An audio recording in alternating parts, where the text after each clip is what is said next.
जन कल्याण के निमित्त केंद्रीय रेलवे रेल यात्री संघ अध्यक्ष ने किया रुद्राभिषेक।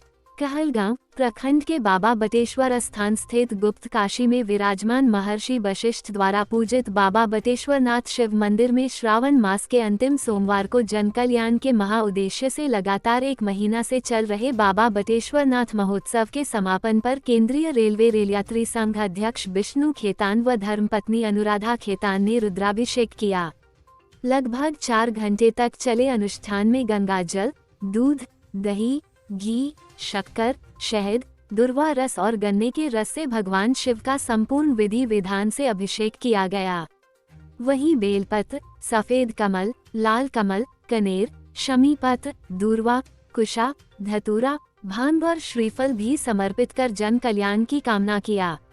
इसके पूर्व रुद्राभिषेक अनुष्ठान का शुभारंभ वैदिक ब्राह्मणों के द्वारा भगवान श्री गणेश, कार्तिकेय, नंदी सहित अन्य प्रतिष्ठित देवी देवताओं की पूजा अर्चना समस्त परिजनों एवं शुभचिंतकों की उपस्थिति में की गई। वहीं संध्या पर्यंत गंगा महाआरती में भागलपुर अपर जिला एवं सत्र न्यायाधीश, आरपीएफ अतिरिक्त कमांडेंट मालदा संजय कुमार, एआईसीसी सदस्य प्रवीण सिंह कुशवाहा, केंद्रीय रेलवे रेल यात्री संघ महासचिव सुरेश बुधिया, आचार्य M0N0 तिवारी सहित पहुंचे मीडिया कर्मियों के अलावा अन्य अतिथि सम्मिलित हुए, जिसे केंद्रीय रेलवे रेल यात्री संघ द्वारा श्री बाबा बटेश्वर नाथ के चित्र व अंग वस्त्र देकर सम्मानित किया गया। आपको बताते चले कि बटेश्वर स्थान में 3 दिवसीय कथा का समापन सोमवार को देर शाम हुआ है। कथा में बताया गया कि हनुमान जी हमें केवल अनुशासन ही नहीं बल्कि कोई भी कार्य करने का प्रबंधन भी सिखाते हैं।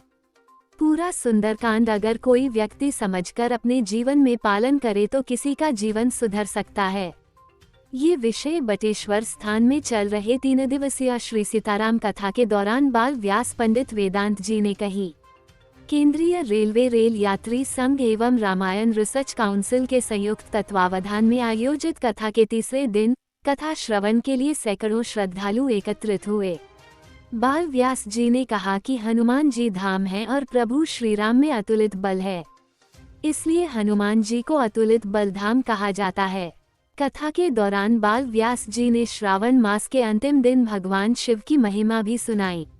इस अवसर पर कांग्रेस नेता प्रवीण सिंह कथा के समापन के बाद मीडिया से बात करते हुए बाल व्यास पंडित वेदांत जी ने बाबा बटेश्वर के इस स्थान की महिमा बताते हुए कहा कि सबको अपने स्तर से इस स्थान का वैश्विक प्रचार प्रसार करना चाहिए। उन्होंने कहा कि वह हर वर्ष इस पवित्र स्थान पर श्रावण मास में कथा करने आएंगे। आखिर कौन है बाल व्यास पंडित वेदांत जी, आइए उनके बारे में परिचय कराते हैं। बाल व्यास पंडित वेदांत जी मूलतः भागलपुर के रहने वाले हैं। वो नई दिल्ली में रहते हैं तथा कक्षा 5 के छात्र हैं। वह 6 वर्ष की उम्र से ही रामचरितमानस का अध्ययन कर रहे हैं। 10 वर्षीय बाल व्यास वेदांत जी पर हनुमान जी की ऐसी विशेष कृपा हुई कि उन्हें 7 वर्ष की आयु में ही उन्हें पूरा सुंदरकांड कंठस्थ हो गया। इनका जन्म 14 अप्रैल 2014 को नई दिल्ली में हुआ था। इनकी माता ऋतु ठाकुर गायिका रही हैं, जिनसे बाल व्यास पंडित वेदांत जी ने भजन गायकी भी सीखी है। वो हनुमान जी को अपना आराध्य मानते हैं और इतनी कम आयु में ही भगवती के भी अनन्य उपासक हैं। संपूर्ण भारतवर्ष में आरपीएफ जीआरपी परिवार के साथ पूरे देश भर में जागरूकता अभियान चलाती है और आज हमारे लिए बड़े ही सौभाग्य की बात है कि इस कार्यक्रम में हमारे गुरुदेव के साथ साथ हमारे बड़े भाई श्रीमान प्रवीण सिंह कुशवाहा जी भी पहुंचे हैं और हमारे मालदा से आरपीएफ प्रभारी और हमारे आरपीएफ कमांडेंट साहब जो मालदा से चलकर यहाँ पधारे हैं, हम सभी का हार्दिक अभिनंदन और स्वागत करते हैं। बहुत बहुत धन्यवाद। व्यासपीठ को नमन करते हुए, बाबा बटेश्वर नाथ को प्रणाम करते हुए आप सबको मैं प्रणाम करता हूँ। और इस कथा के बीच में हमारा ये बोलना बिल्कुल भी उचित नहीं है। इन लोगों का प्रेम है कि ये हमको माइक थमा दिए। आज जब शिव जी का दिन है, आज सोमवार 5वां सोमवार है श्रावण का, सब लोग हर्षोल्लास से मना रहे हैं, रक्षाबंधन साथ में मना रहे हैं। इन दोनों की बधाई आप लोग को देते हैं।